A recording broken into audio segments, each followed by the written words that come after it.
Senhor Luiz Inácio Lula da Silva, um bom dia.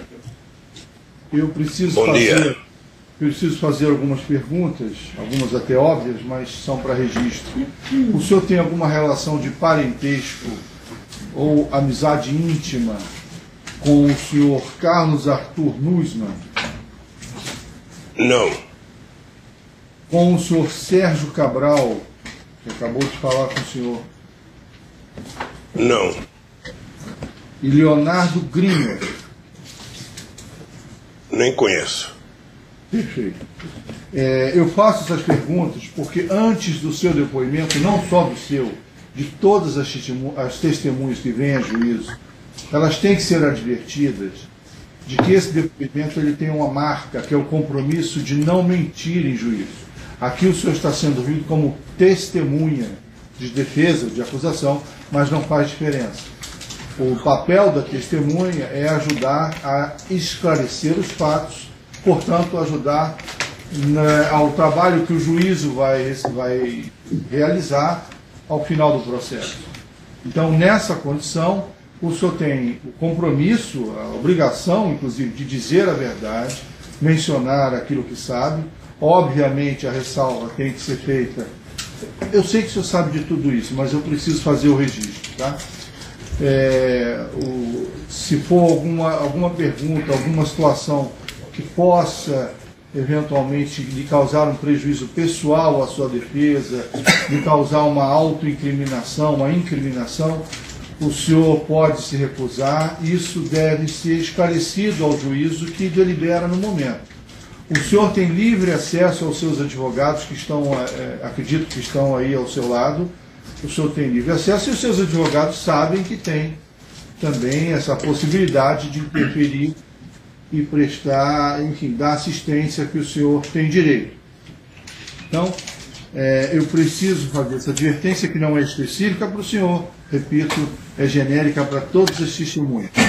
Uma situação em especial agora, no caso do senhor, é preciso deixar bem claro, o senhor deve ter percebido que a imprensa está aqui, enfim, há um interesse em acompanhar o seu depoimento, acompanhar o que o senhor tem a dizer, e eu devo deixar registrado que esse momento é exclusivamente para que o senhor responda às perguntas da defesa ou das defesas, eventualmente do Ministério Público, com relação a esta ação penal. É para isso que o senhor está aqui. Então, se por parte de qualquer advogado, enfim, qualquer presente aqui, houver qualquer outro tipo de manifestação, eu vou intervir.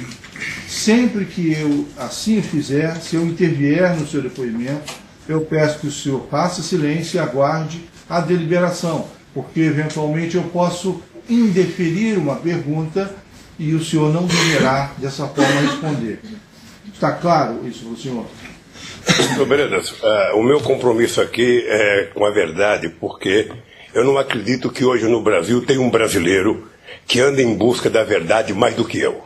Eu estou cansado de mentiras claro, e quero a verdade. Ficou claro para o senhor que o senhor, no papel de testemunha, o senhor responde apenas o que é perguntado, no limite do que é perguntado, e se for interrompido por mim, o senhor, por gentileza, silencie e aguarde a orientação. Isso está claro para o senhor? Está claro, mas aqui não é o depoimento de sim ou não. Não, eu não disse isso. Mas, por exemplo, nós não vamos fazer aqui digressões políticas sobre o passado. Essa é a preocupação.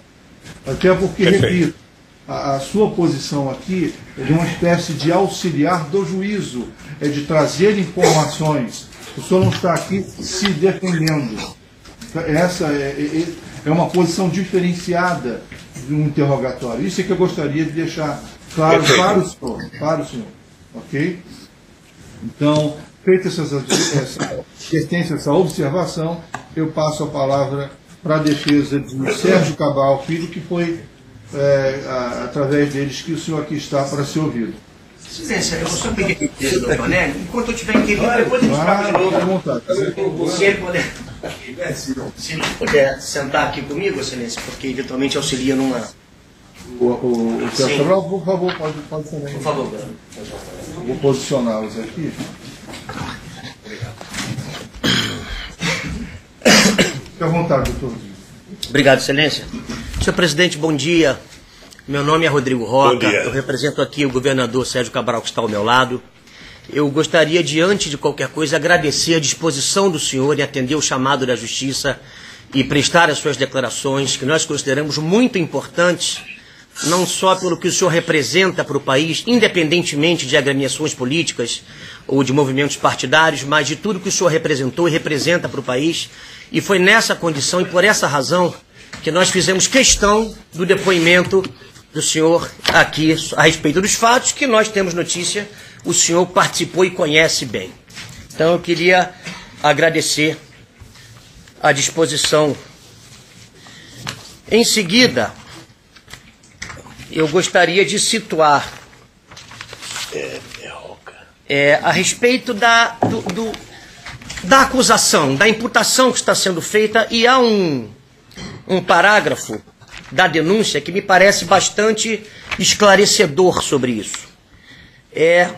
Basicamente, senhor presidente, a imputação é de que o Rio de Janeiro, através de seus representantes políticos, empresários, enfim, de que teria havido um movimento para que a candidatura do Rio de Janeiro a sediar os Jogos Olímpicos em 2016 fosse uma farsa, ou seja, de que estariam todos mancomunados para comprar votos e assim obter a vitória do Rio de Janeiro como sede dos Jogos Olímpicos. Então, há um parágrafo da denúncia, folhas 31 da denúncia, que diz exatamente o seguinte: entre agosto de 2009 e 29 de setembro de 2009, Sérgio Oliveira Cabral Santos Filho, Carlos Nussmann, presidente do Comitê Olímpico Brasileiro COB, e Leonardo Griner, diretor de operações e marketing do COB, em razão do cargo de governador do estado do Rio de Janeiro que o primeiro ocupava e dos cargos que o segundo e o terceiro ocupavam no COB, de modo consciente e voluntário, solicitaram diretamente a Arthur Soares e aceitaram promessa de vantagem devida para outrem, consistente no pagamento de ao menos 2 milhões de dólares americanos para Lamine Diak, por intermédio de seu filho Papa Massata Diak, no intuito de garantir votos para o Rio de Janeiro na eleição da cidade-sede dos Jogos Olímpicos de 2016. Senhor presidente, o senhor conhece o senhor Arthur Soares? Não. Nunca ouviu falar? O senhor não sabe alguma... Nunca ouvi falar. Certo. Nunca ouvi então falar. Vamos voltar um pouco. Eu sei, até como cidadão, eu assisti, quando o senhor, em agosto de 2007, visitou, promoveu os Jogos Olímpicos e Paralímpicos, e parece que foi a primeira vez em que isso aconteceu no país, a união desses dois eventos, e do envolvimento do senhor, dos Jogos Pan-Americanos, em agosto de 2007, eu vi o envolvimento intenso do senhor nesse movimento. Eu lembro, como cidadão, que o senhor visitou a Vila do Pan e chegou aí à abertura dos Jogos Pan-Americanos. O senhor tem algo a nos informar sobre isso? O senhor se recorda desse momento? Recordo que participei dos Jogos Pan-Americanos, recordo que fui na abertura dos Jogos Paralímpicos, recordo até que marquei um pênalti, um gol de pênalti, um goleiro, Sérgio Cabral, lá no Maracanã, quando fomos começar as obras de recuperação do Maracanã. E o evento foi um evento possivelmente o mais importante Jogos Pan-Americanos já realizado no continente latino-americano. Reconhecido por todo mundo e que desmascarou aqueles que diziam que o Brasil tinha muita violência e que o Brasil não tinha condições de fazer um jogo dessa magnitude. E os Jogos, obviamente, foi a porta de entrada para que o Brasil ficasse fácil para conquistar os Jogos Olímpicos. Então foi exatamente essa notícia que eu tive, que foi a partir do sucesso desses eventos que o governo federal se aliou ao governo estadual e municipal para lançar a candidatura do Rio de Janeiro com relação à sede dos Jogos Olímpicos em 2016. Foi verdade isso?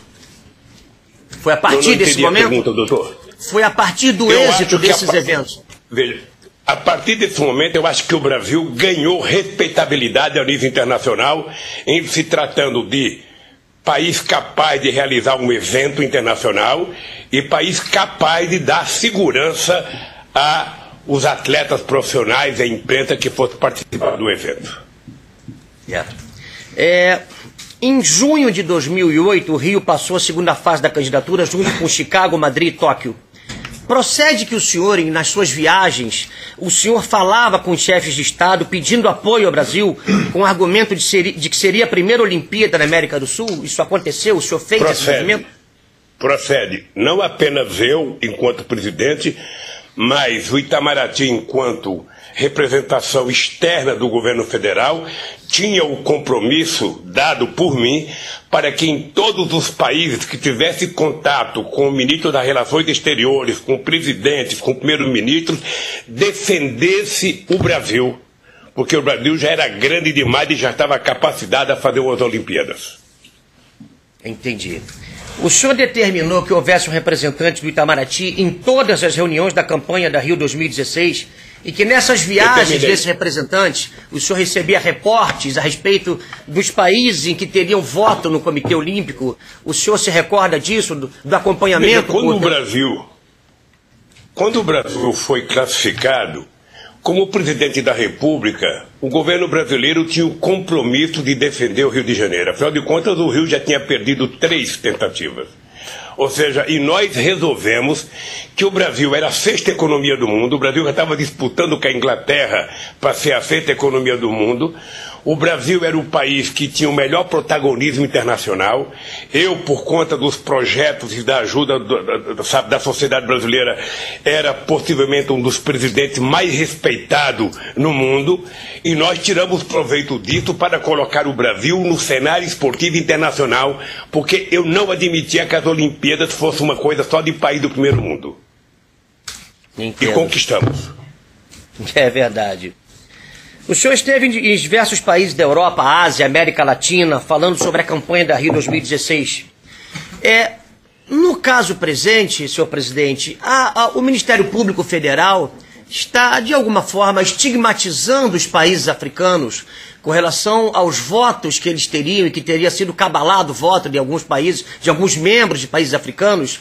O senhor tem notícia disso? Ouviu falar sobre alguma coisa sobre isso? O que o senhor tem a dizer a esse respeito? Não tenho notícia disso, mas é importante ressalvar, até para orientar o próprio Ministério Público, que quando nós fomos disputar as Olimpíadas, nós tínhamos consciência de algumas coisas. Primeiro, nós tínhamos possibilidade de quebrar a hegemonia do primeiro mundo, porque nós tínhamos uma relação extraordinária com a África. É importante lembrar que em 500 anos de história do Brasil, eu fui o presidente que mais visitei a África, que mais abri embaixada na África. É importante lembrar que eu fui o presidente que mais visitei a América do Sul, mais que uma vez, que visitei o Caribe. E é importante lembrar a boa relação que a gente tinha com o primeiro mundo. Olha, isso me dava quase que a certeza que a gente poderia ganhar o direito de ir para a final, por causa da África, por causa da América Latina e por causa dos contenciosos existentes entre os países europeus. A França, que não gostava da Espanha, que não gostava da Itália, que não gostava da Inglaterra, nós precisaríamos tirar proveito disso. E, graças a Deus, nós tiramos proveito disso numa conversa com a União Africana. É importante lembrar que não foi só Olimpíadas. Por conta dessa relação de amizade, nós elegemos o diretor-geral da FAO e nós elegemos o diretor-geral da Organização Mundial do Comércio. Coisa que é uma briga mundial e que o Brasil conseguiu. Entendo. Eu tenho notícia aqui, presidente, de uma, vamos dizer assim, uma verdadeira maratona da qual o senhor teria participado em 2008, quando o senhor, me corrija por favor se houver algum engano na informação, recém-chegado do exterior, aceitou ir com o governador aqui presente à abertura dos Jogos de Pequim, porque o seu George Bush estaria lá fazendo campanha para Chicago, o seu Zapatero para Madrid, enfim. E que em Pequim os senhores teriam se reunido com os membros do COI, na quinta-feira visitaram a Vila Olímpica de Pequim e à noite fizeram um jantar na Embaixada Brasileira com diversos membros do COI. O governador diz ainda que na sexta-feira o chefe de Estado chinês abriu a agenda para receber o senhor, o próprio governador, o senhor Nussmann, o ministro Orlando Silva, para ouvi-los sobre a campanha, em verdadeiro espírito de maratona, por isso eu tirei essa expressão, na sexta-feira à noite, após a abertura dos Jogos, os senhores teriam voltado ao Brasil, sendo que tudo isso se passou em 2008, quando em verdade a decisão só seria tomada em 2009. Isso aconteceu? Foi exatamente assim? Aconteceu. Eu fui na China porque na China estaria praticamente todas as pessoas envolvidas nas decisões das Olimpíadas, desde chefe de estados a presidente de entidades olímpicas de cada país, e porque estaria lá o presidente Bush para defender os Estados Unidos. Eu não ia dar essa colher de chá para ele. Eu não tenho complexo de vira-lata e eu não acho que a gente perde porque o americano está lá. Eu fui lá para disputar e fui lá para mostrar que o Brasil tinha mais cacife do que eles para poder representar os Jogos Olímpicos. E foi muito extraordinário o tratamento que os chineses deram a nós. Eu sou muito grato ao presidente Hu Jintao, sabe, que assumiu o compromisso de que o Brasil tinha o direito de fazer as Olimpíadas, e eu tinha certeza que a gente ganharia o voto dos chineses. Então foi um tratamento excepcional que os chineses nos deram, e eu votei para o Brasil com a esperança de que os chineses não só votariam no Brasil, como ajudaria outros países em que ele tivesse influência a votar no Brasil. O senhor se recorda de o Japão não ter sequer enviado o primeiro-ministro ou representante da família imperial, porque naquele momento passava por uma grave crise? O senhor se recorda desse episódio? Na China? Sim. Não, em Copenhague. Não lembro. Quando já estava em Copenhague. Se eles chegaram a mandar... Não.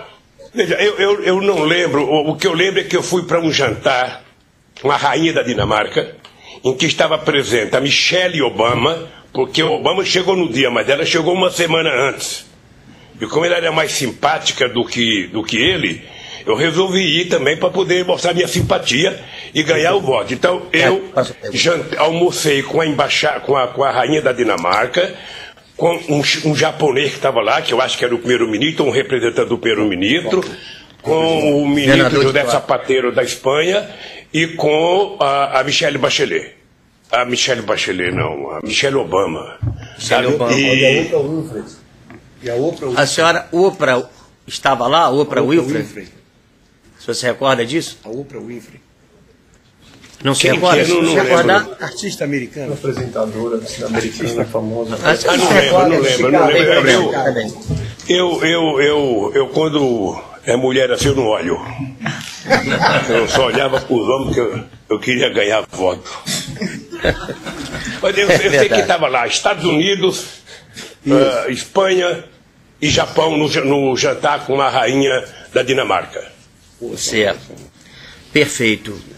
Já em Copenhague, presidente, o governador diz que além de todas essas outras viagens, o senhor estavam também o rei Juan Carlos e o primeiro-ministro Zapatero, diz que o senhor, o governador, e mais o senhor Eduardo Paes, o senhor Nussmann, o ministro Orlando Silva e o senhor João Avelange chegaram 48 horas antes para receber os membros do COI, para continuar essa campanha. O senhor se recorda disso? Em outubro de 2009, o senhor se recorda desse momento?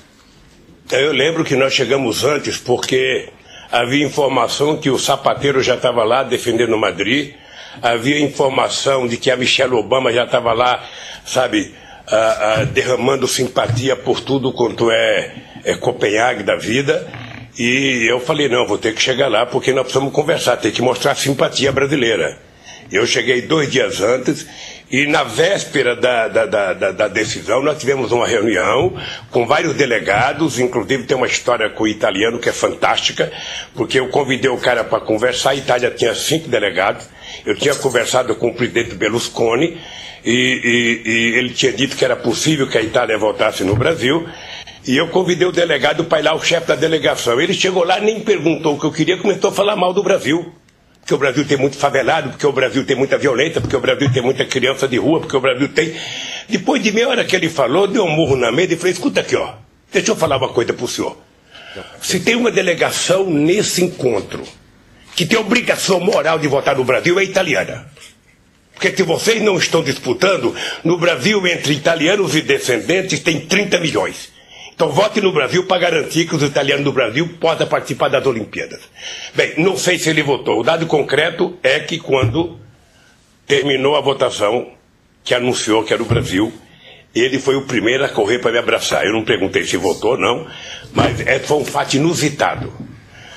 E eu tinha, você sabe que eu tinha convicção que o Brasil ia ganhar as Olimpíadas por conta, sabe, que o Brasil é um país que não tem contencioso.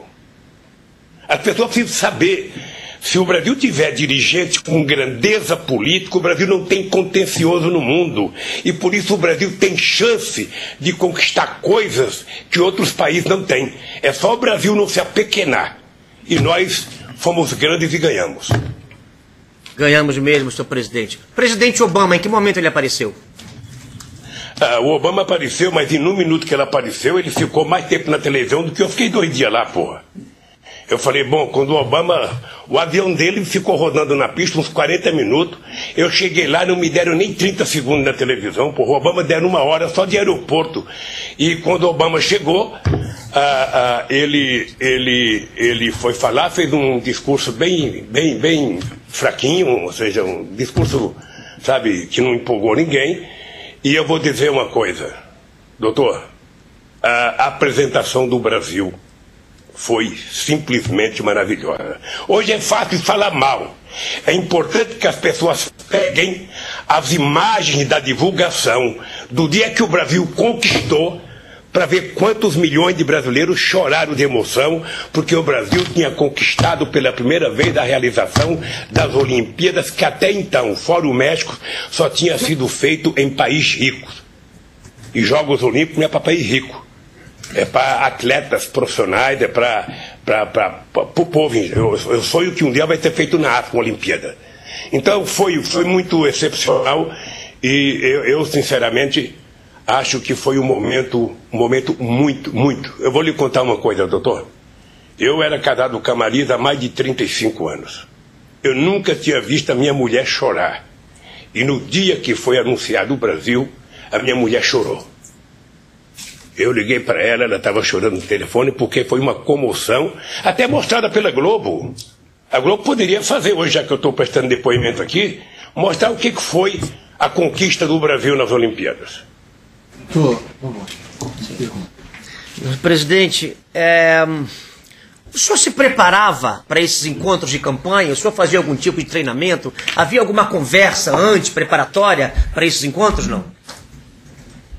Não, eu tinha um ensaio. O Itamaraty tinha um assessor de imprensa, sabe? Eu fiz muitas entrevistas a nível internacional. Eu acho que eu fui o cidadão que mais falou de esporte durante esse período. Eu dei entrevista em vários países. Entrevistas sobre as Olimpíadas, sobre o Brasil, sobre a grandeza do Brasil, para desmontar a canalice que os adversários faziam com o Brasil. Que o Brasil tinha muita violência, tinha muito assassinato, tinha muita criança de rua, tinha muito favelado, tinha muita fome, ou seja, tem tudo isso. Mas tem o direito de fazer as Olimpíadas. Então, eu obviamente que me preparava. Sabe? Eu lembro que uma vez, que o Tony Blair esteve no Brasil, Tony Blair não, Gordon Brown, e tinha a crise estourada, a crise de 2007 e 2008, e eu falei para o Tony Blair, eu quero que você diga ao teu povo na Europa que essa crise econômica não é por conta, não é uma crise de negro, de índio, de favelado, de criança abandonada. Essa é uma crise feita, sabe, por gente loira de olhos azuis. Tá? É uma crise feita pelos ricos, não é pelos pobres. Aí eu lembro que quando eu fui em vários países, as pessoas falavam, o senhor não gosta de olhos verdes, não gosta de olhos azuis, não gosta de olhos... Eu falei, não gosto. O que eu não quero é que culpa os negros no meu país. Senhor Luiz Inácio, por gentileza, o advogado precisa seguir com as perguntas.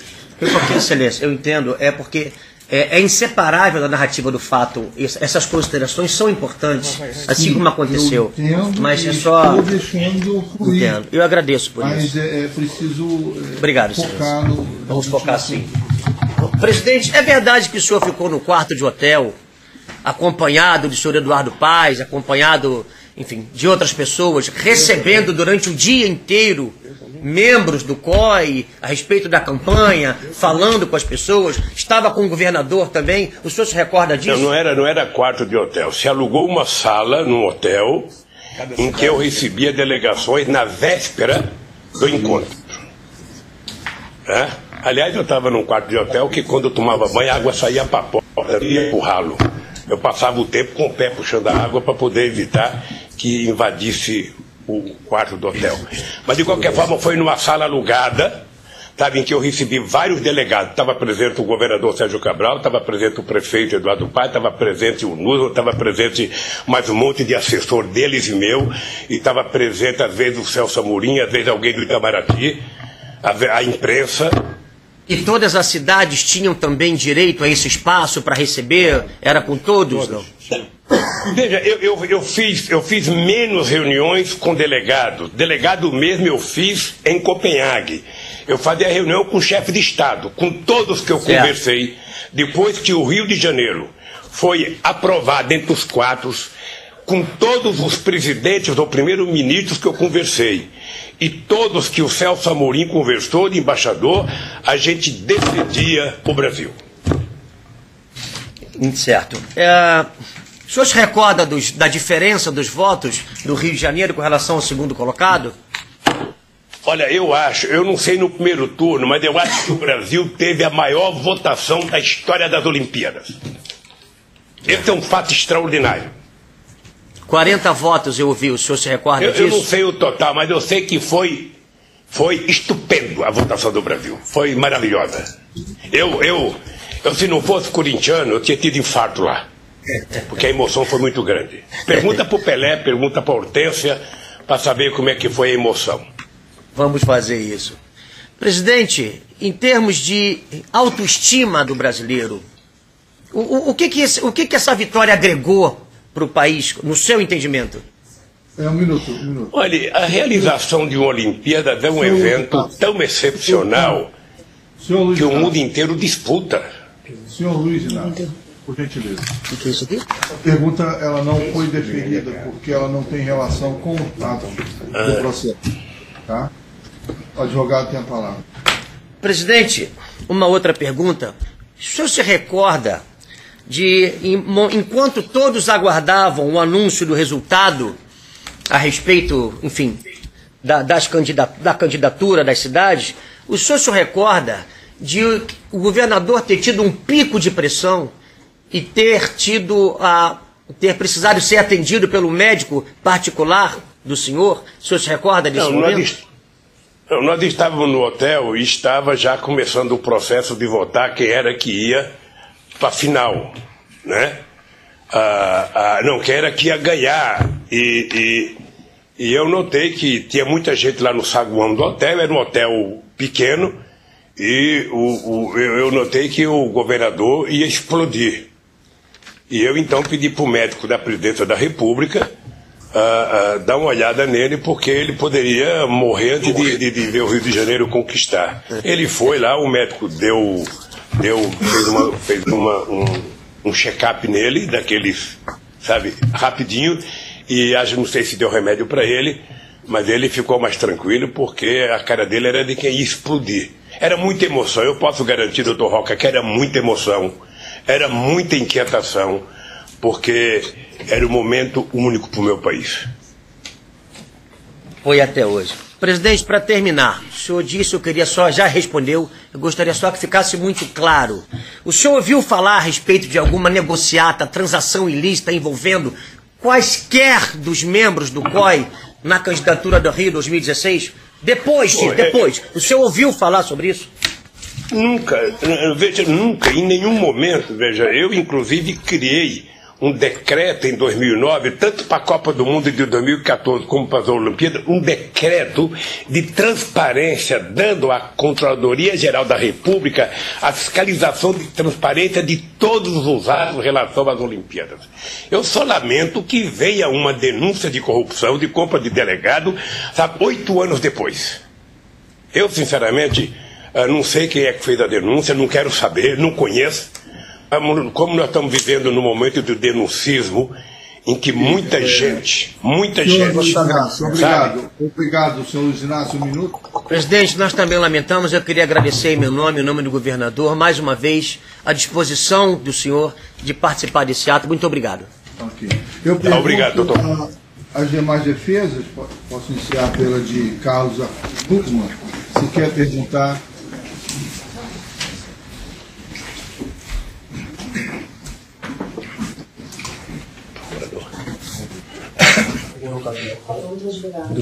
Defesa do Nussmann. A defesa de Carlos Arthur Nussmann para a pergunta. Presidente Lula, a primeira indagação que a defesa de Carlos Arthur Nussmann faz a Vossa Excelência é no sentido de saber qual tenha sido a postura dele, Nussmann, nesse empenho de toda a nação brasileira em prol da conquista pela realização dos Jogos Olímpicos em nosso país e, sobretudo, na cidade do Rio de Janeiro. Olha, pelos momentos em que o Nussmann participou da atividade em que eu estava presente, a atitude dele foi uma atitude de muito compromisso com as Olimpíadas, sabe? E de muito compromisso com o Brasil. Eu não vi nenhuma atitude dele que pudesse desabonar nem o Brasil nem as Olimpíadas. O senhor, nos vários contatos havidos em que reuniões se efetivaram com a presença do senhor Nussmann, eventualmente do atleta Pelé, mais ainda de personalidades da administração pública, além da federal, Vossa Excelência, o governador Cabral, o prefeito Eduardo Paes, representantes do Itamaraty. Essas reuniões eram reuniões com uma postura absolutamente séria, destinada meramente à luta, que era uma luta difícil, praticamente inglória, se não exitosa, para que a América do Sul e o Brasil pudessem, no Rio de Janeiro, realizar as Olimpíadas. Usa-se muito a expressão republicana. Eu vou me socorrer dela para indagar se este empenho todo pode ser etiquetado, considerado como eminentemente republicano por parte de todos os nominados, mas especialmente no que concerne ao senhor Carlos Arthur Nussmann. Olha, todos eles que eu participei, muito republicanos, muita gente muito aberto. Muita transparência naquilo que eu participei. Perfeito. Com relação ao lado de todo esse engajamento, o lado do ideal, o lado da emoção, poder-se-ia dizer que o senhor Nussmann seria um personagem voltado a um sonho permanente na sua existência, pela sua convivência, de efetivamente viabilizar que o Brasil fizesse, evidente que com o empenho de Vossa Excelência e das demais autoridades do setor público, empresários, integrantes do comitê de organização, qual a sua visão como presidente do país e depois, não mais como presidente, mas já como cidadão, esse empenho foi coroado a partir de uma postura que, no que concerne ao seu conhecimento, o senhor não divisou nenhum desvio de comportamento por parte de Nussmann, a indagação específica em relação a ele. Não divisei nenhum. Perfeito. O senhor já conhecia Nussmann antes desse episódio? A conhecia porque eu fui o presidente que mais prestigiei o esporte olímpico e o paraolímpico nesse país. É importante lembrar que foi no meu governo que nós criamos, inclusive, bolsas para ajudar esportistas pobres que não tinham condições e que não tinham patrocínio, porque patrocínio no Brasil é só quando a pessoa fica famosa. Quando a pessoa é pobre, ninguém dá nem um tostão. E nós criamos bolsa por instituições públicas para financiar esses atletas. E toda vez que o Brasil ia disputar alguma coisa no exterior, ou vôlei, ou basquete, ou Olimpíada, o Brasil ia no Palácio do Planalto e era categórico o Nussmann fazer discurso dizendo que o presidente Lula é o presidente que mais investiu no esporte brasileiro. Então eu nunca vi nada que o desabonasse. Foi um comportamento republicano e muito aberto e muito transparente, sempre com muita gente. Perfeito. O senhor pôde perceber, por exemplo, que ele transitando o mundo afora, em múltiplas viagens internacionais, evidentemente que não todas com a presença de Vossa Excelência, mas naquelas em que houve uma coparticipação, se ele desfrutava de uma respeitabilidade considerável no meio olímpico, no meio dos integrantes do COI, ou mesmo de países estrangeiros que tinham a função de votar para a deliberação quanto à realização das Olimpíadas no nosso país. A pergunta se atém muito ao conceito dele como homem do esporte, voleibol, confederação destinada à organização dos Jogos adiante, o empenho em si, a apresentação do projeto que Vossa Excelência enalteceu e até sugeriu que isso tivesse alguma divulgação, porque realmente o que a defesa pretende mostrar é que, ao contrário do que se apregoa e articula a denúncia, não foi uma farsa, não foi um engodo, não foi um enliço, não foi uma trapaça. Foi um ato meritório do qual a nação haverá de se orgulhar a partir da história que se escreveu nesse evento, na luta e, sobretudo, também na realização. Olha, eu não sei qual é o critério adotado por alguém que diz que foi trapaça. Esse cidadão não deve conhecer nada. Deve conhecer nada, porque nos eventos que eu participei, seja com o presidente da República, ou seja com a participação de gente da direção das Olimpíadas ou dos comitês nacional e nacional, foi de muita seriedade e o Nusmo era tido como uma pessoa muito respeitada. É o testemunho de quem era presidente da República no momento da realização da competição. Perfeito. Eu vou fazer uma indagação que tem a ver com outro depoente que falará à tarde, que é o senhor Pelé, Edson Arantes do Nascimento. A minha indagação é se foi também objeto de sua observação o empenho pessoal de Pelé e se alguma vez, nesses múltiplos acontecimentos, se houve uma presença do Pelé com o presidente da República, Lula, nos contatos com dirigentes ou chefes de Estado, enfim, o que se pode lembrar de relevante no que concerne a essa postura, não só do Pelé, eu estou usando o Pelé como figura exponencial, mas Vossa Excelência há pouco falou em Hortência e eventualmente outras figuras marcantes na história do desporto brasileiro. Olha, tinha muita gente trabalhando para que o Brasil fosse a sede das Olimpíadas, muita gente. Desde governadores de estados que achavam que o seu estado iria receber delegações para treinamento, até vários esportistas. Eu lembro de uma esportista que falou na abertura da sessão que decidiu que ela fez muita gente chorar, ela chorou, eu estava na mesa, eu chorei, aqui eu não lembro o nome, mas eu posso afirmar que poucas vezes eu vi o país unido em torno de uma causa como eu vi em torno das Olimpíadas. E aquele momento em que aquele gringo fala Rio de Janeiro foi um momento excepcional na minha vida. Foi um momento excepcional na minha vida. Quem viveu aquilo, viveu. Quem não viveu, sabe, não vai viver mais. Perfeito. Eu acho que alguém que fala... Não, acho que alguém que fala que foi uma trapaça é porque não entende nada de nada e não viveu o que nós vivemos. Presidente, só me perdoe eu insistir, que eu fiz uma indagação específica sobre o Pelé. Ele vai prestar depoimento hoje.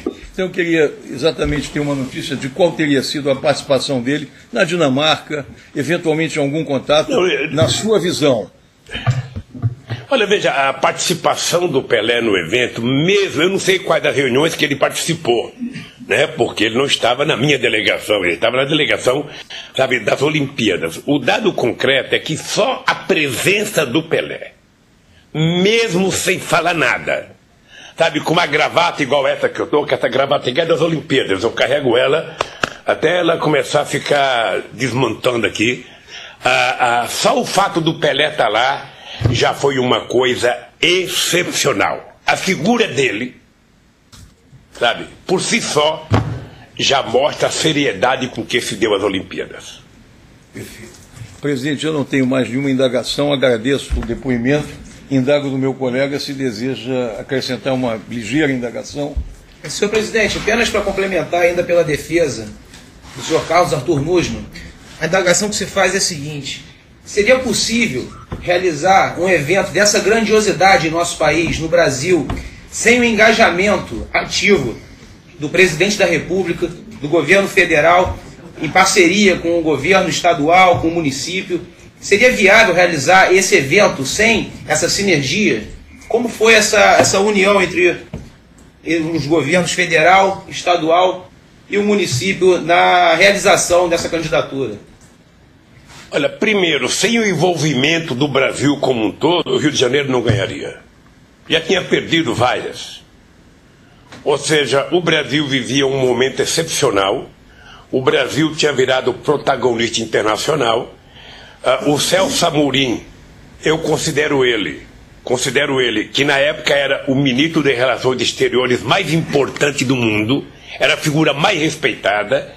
Então nós jogamos o peso político do Brasil para que Rio de Janeiro e o Brasil fossem sede das Olimpíadas. Não seria possível ganhar se ficasse só com o Rio de Janeiro. Apesar da qualidade do Rio de Janeiro. Eu sempre achei que o Rio de Janeiro merecia muito mais. Tá certo, excelência. Sem mais indagações pela defesa. Muito bem. A defesa de Leonardo Griner, gostaria de perguntar? Não tem pergunta, até porque ele disse que não conhece, né? Não conhecia no início, então não tem... Não sei como tem pergunta? O diretor.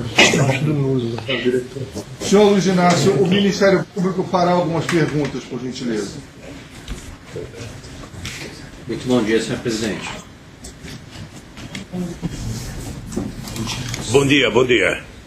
Senhor presidente, o senhor se recorda de ter participado de reuniões com o Nussmann na campanha pela Rio 2016? Sim. O senhor se lembra mais ou menos o número de reuniões que participou com ele? Não lembro, não. Não lembro, mas teve uma internacional no Rio de Janeiro, teve uma com as confederações brasileiras e em algumas viagens internacionais com várias pessoas de outros países. Eu não lembro quantas. O senhor se recorda se especificamente com relação aos representantes africanos, o senhor chegou a participar de alguma reunião com o Nussmann? Eu não sei se participou. Na África eu tive reunião com a União Africana. A União Africana é uma instituição que representa 54 países. Eu já andava meio irritado porque o continente africano, com 54 países, tem menos delegado do que a Suíça, a Itália, que tem 5 cada um, e a Nigéria, com 140, acho que tem 1. Eu andava meio nervoso com isso, que era uma disparidade de representatividade, e eu lembro que eu conversei com a União Africana a respeito de que eles pudessem ajudar as Olimpíadas vindo para o Brasil, e quem sabe um dia, vindo para a América do Sul, a gente poderia levar para o continente africano umas Olimpíadas. E essa reunião foi com a presença do Nussmann também? Não sei, não lembro. Na União Africana eu acho que não, mas não lembro. Nessa reunião, que o senhor não se recorda se o Nussmann estava presente, né? Mas em nenhum momento foi tratada nenhuma promessa, troca de promessa nesse sentido de apoio dos países africanos para que o Brasil pudesse em algum momento devolver algo em troca? Houve essa promessa? Houve alguma troca de promessa? Não é assim. Então, se eu indeferir todas as perguntas que são repetidas aqui nas audiências... Não é repetida, a resposta foi condicionante, excelente. Ele já respondeu que não ouviu falar nisso. O senhor está de acordo com a observação?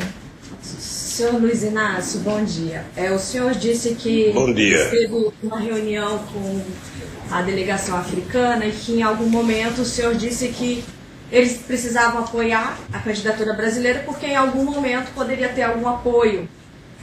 Eles poderiam realizar Olimpíadas na África. Foi isso? O senhor prometeu alguma troca de favores com relação a isso? Eles apoiassem a candidatura brasileira? Olha, tá chegando meio problemática a voz aqui. Se a senhora puder repetir. Posso. O senhor afirmou que nessa reunião que teve com a delegação africana, o senhor conversou com os africanos dizendo o seguinte, que era necessário que eles apoiassem a candidatura brasileira, porque em algum momento poderia ter a realização das Olimpíadas também em algum país do continente africano. O senhor houve alguma tratativa de troca de favores nessa reunião? Não tem troca. Em troca do apoio à candidatura brasileira, o Brasil apoiaria a candidatura africana? Veja, a África apoiar o Brasil era quase que uma coisa óbvia. Presta atenção numa coisa, procuradora. O Brasil era o país mais próximo da África. Eu era considerado o primeiro presidente negro da África. Eu viajei 34 vezes para a África. Visitei 29 países na África, abri 19 embaixadas na África, levei a Embrapa para a África, levei, sabe? Então isso dava aos africanos quase que uma irmandade com o Brasil, sempre foi assim. Acabei de falar, o Brasil não tem contencioso, então eu brigava para que os continentes pobres tivessem direito de sediar Olimpíadas. Porque se a gente não brigar, se os países do terceiro mundo não se unificar para ver, a África nunca vai ser, porque a África tem guerra, porque a África tem muito negro, porque a África tem muito pobre. E eu acho que teria que ter no Brasil, deveria ter na África, poderia... A mesma briga que eu fiz para as Olimpíadas, eu fiz para o Conselho de Segurança da ONU. Por que a África não pode ter um representante do Conselho de Segurança? Então, eu trabalhei e vou trabalhar. Se a África um dia concorrer... A África não, porque tem que ser um país, não pode ser um continente. Pode ficar certo, se eu tiver veinho de Bengala, eu vou... Aonde eu estiver em frente, eu vou pedir um votozinho para a África, ser sede das Olimpíadas. Senhor Luiz Inácio, o Ministério Público já encerrou com as perguntas. Eu quero fazer uma pergunta para o senhor. Uma testemunha, em algum momento nesse processo, fez referência a que a campanha Rio 2016 serviria para o senhor Sérgio Cabral como um trampolim, como um estímulo à sua campanha à presidência da República. Isso teria, portanto, seria um interesse, esse seria um interesse subjacente, né, do envolvimento do senhor Sérgio Cabral nessa campanha. O senhor tem informações sobre isso? Doutor, eu posso saber quem foi a testemunha? É aquele que foi ouvido... Lamezon? Malezon. Eric Malezon, isso. Quem? Eric Walter Malezon. Eu nunca nem vi falar. Vou procurar no dicionário ver se existe essa pessoa. Tá certo, o senhor não sabe. Perfeito. Uma outra coisa. Chegou aos seus ouvidos, chegou o reporte para o senhor, então presidente, que o Itamaraty teria recebido sugestão de membros do COI para que as autoridades brasileiras patrocinassem viagens ao Brasil, Foz do Iguaçu em especial, sobretudo enfim, a comunidade russa, ao colegiado, a delegação russa, teria algum tipo de sugestão para ganhar mais votos, o Brasil poderia ou deveria patrocinar viagens a membros do COI e seus familiares aqui no Brasil. Isso chegou aos seus ouvidos através do Itamaraty? Não chegou, e acho que o Itamaraty não fez isso. Isso foi tema de uma reportagem há alguns anos, num jornal brasileiro. Eu estou só perguntando para saber se tem algum... Sabe que eu não acredito muito na imprensa brasileira, então para mim o que sair na imprensa nem sempre é verdade. Eu não acredito que o Itamaraty tenha pago passagem para alguém para Venezuela, para Bolívia, quanto mais para a Rússia. Não, se tratava de uma sugestão, de um plano para angariar votos junto ao povo. Não acredito nisso. O senhor não tem conhecimento? Não acredito. Disso? Não acredito. Quem falou isso mentiu. Tá certo. Senhor Luiz Inácio, eu quero agradecer. Muito obrigado, inclusive pela postura sua, como se portou aqui diante do nosso depoimento. Enfim, o senhor vive, é uma figura importante no nosso país, é relevante a sua história para todos nós. Para mim, inclusive, que aos 18, 17 anos estava aqui no comício, na Presidente Vargas, com 1 milhão de pessoas, vivíamos um momento diferente no país, e eu estava lá, usando o boné... Pode voltar agora. Usando o boné, e estava usando a camiseta com seu nome. Então, enfim... Quando eu fizer um comício agora, eu vou chamar o senhor para participar. Muito obrigado pela postura e pelo depoimento. Está encerrado. Obrigado, doutor Beritas. Obrigado. Obrigado.